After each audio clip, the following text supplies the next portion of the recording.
এই তো আমাদের মার্কেটের থেকে বের হওয়া মাত্রই ওদের দেখা পাইলাম।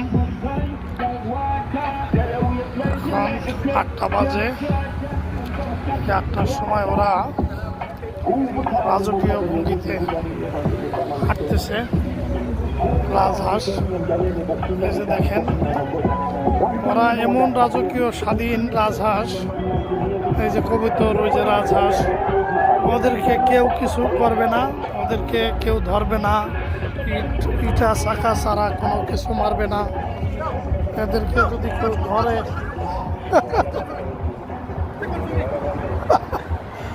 এদেরকে যদি কেউ ধরে, মারে, খায়, মিনিমাম 500 থেকে $5,000 জরিমানা। আর আমরা যারা এখনো ফাইনাল কাগজপত্র নাই আমাদের তো যদি এই ধরনের কোনো অপরাধে পায় তাহলে জীবনও এই দেশে রাখবে না।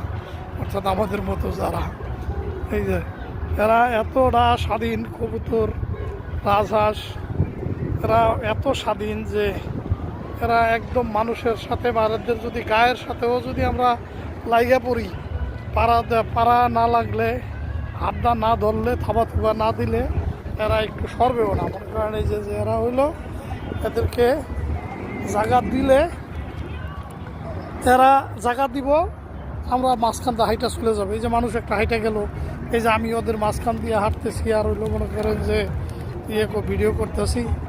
এই যে এদের, ওরা এতদিন আগে এই বাচ্চা কাচ্চা নিয়ে ঘুরছে। এই যে ছোট ছোট এইগুলো বাচ্চা এখন মা বাপের সমান হয়ে গেছে।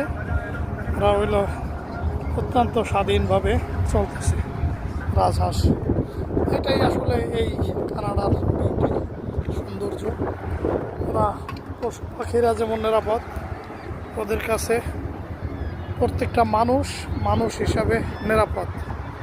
মানে আমরা কে কোন দেশের থেকে আসছি সেটা বড় বিষয় না। ওরা মানুষকে মানুষ হিসাবে দেখে, আর মানুষ হিসাবে দেখে বিদায়ী ওরা সকল প্রকারের সুযোগ সুবিধা দিয়া মানুষজনদেরকে রাখে, এবং মানুষজন এখানে আসলে ওইভাবে কোনো হয়রানি বা কোনো ধরনের কোনো পেরেশানির শিকার হয় না। যে যার মতো করে যদি কেউ কোনো ক্রাইম না করে, বড় ধরনের কোনো ক্রাইমের সাথে জড়িত না হয়, তাহলে এদের কোনো ধরনের কোনো হেডেক নাই।